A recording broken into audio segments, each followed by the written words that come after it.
Ngayong araw, isang murang tattoo na naman ang ibibigay natin para sa isang balikbayan OFW all the way from Singapore na nakatira sa Makati na dumayo pa ng nakamotor dito sa Baras, Rizal, Tattoo Studio, suot ang kapote kasama ang mister na driver sa kabila ng ulan na sadyang di mapipigilan dahil sa totoo lang matagal na itong nakaschedule. Nandun pa siya almost a month ago sa ibang bansa na country.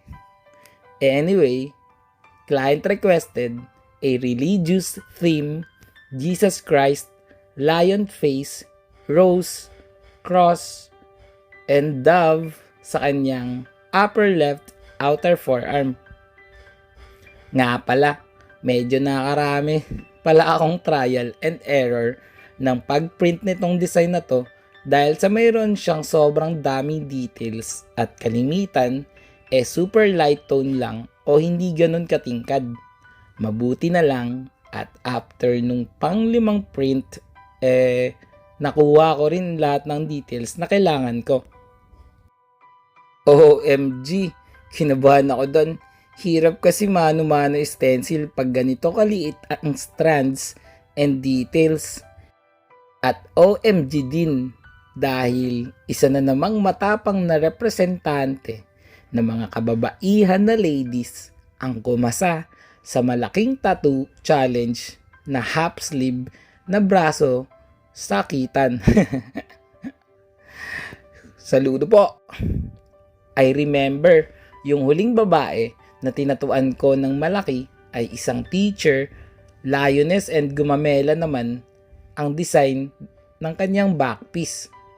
Ibang klase talaga ang mga ganitong uri ng mga ladies.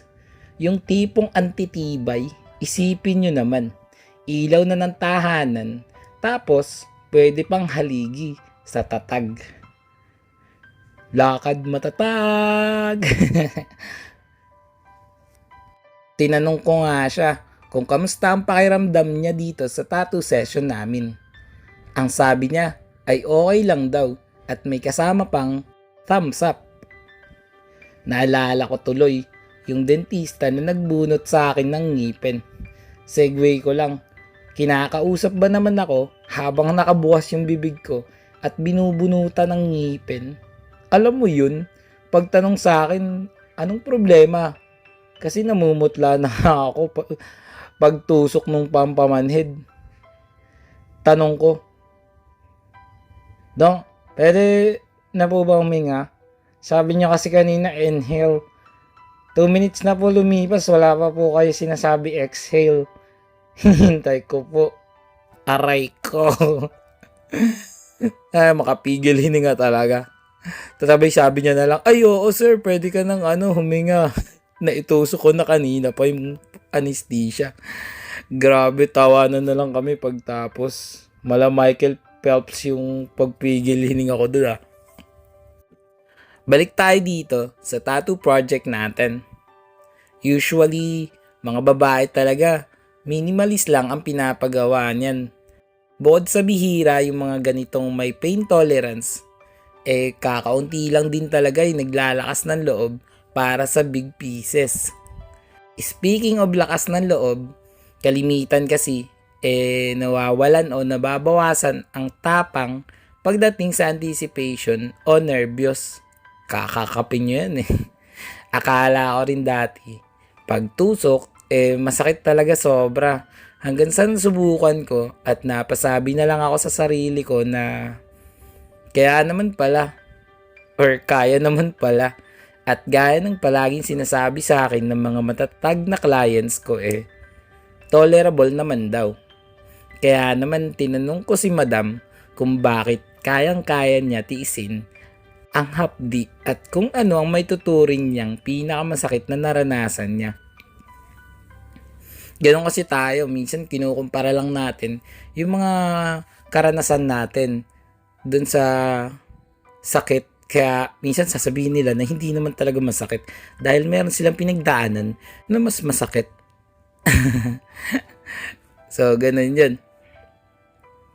Kaya naman, sagot ni madam na yung paglayo sa pamilya, yung hindi sila makasama o makita man lang ng personal, ang masasabi niyang talagang masakit.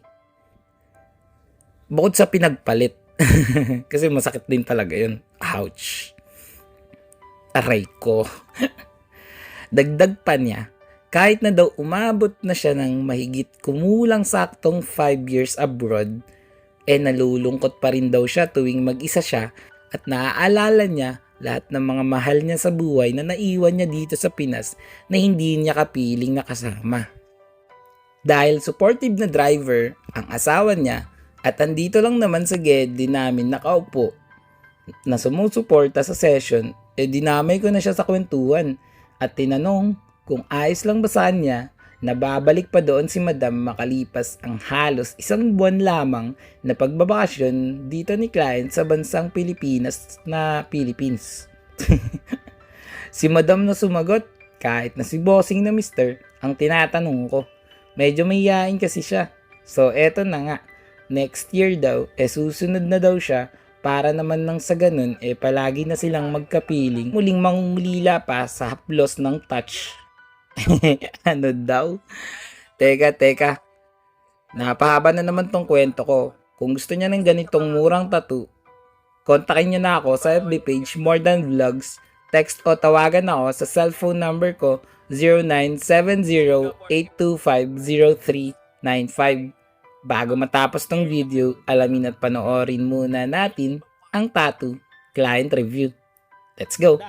Ano masasabi mo sa tattoo natin? Tapos na. Ang ganda. 10/10. Yeah, 10/10. Alam guys na ipaparate natin kasi nanonood yan ng mga videos natin si Madam. Tagasan ka pa nga po, ma'am? Bacolod. Bacolod guys. OFW from Singapore. Singapore guys, Singapore. Kung saan may Mir Lion. Ganyan din ba mukha nun, yung nasa Singapore? Parang, no? Tapos yung buntot niya isda. Basta alam niyo yun guys, yung nagbubuga ng tubig. And ulit ka pa ba, ma'am? Oo naman. Yun, no? Pero masakit ba? Kasi baka sabihin ng iba, babae, tapos ang laki ng tato. Hindi naman. Tama lang. Kaya? May sakit at may sarap. Yun, no? Anong mas masakit kaysa sa tato? Mas masakit kaysa sa tato? Oo. Mas masakit yung mga anak. Oh, yun. Mas masakit daw mga anak. Alright. Sige, ma'am. Salamat po sa tiwala. Thank you. Ma'am, peace ba, ma'am?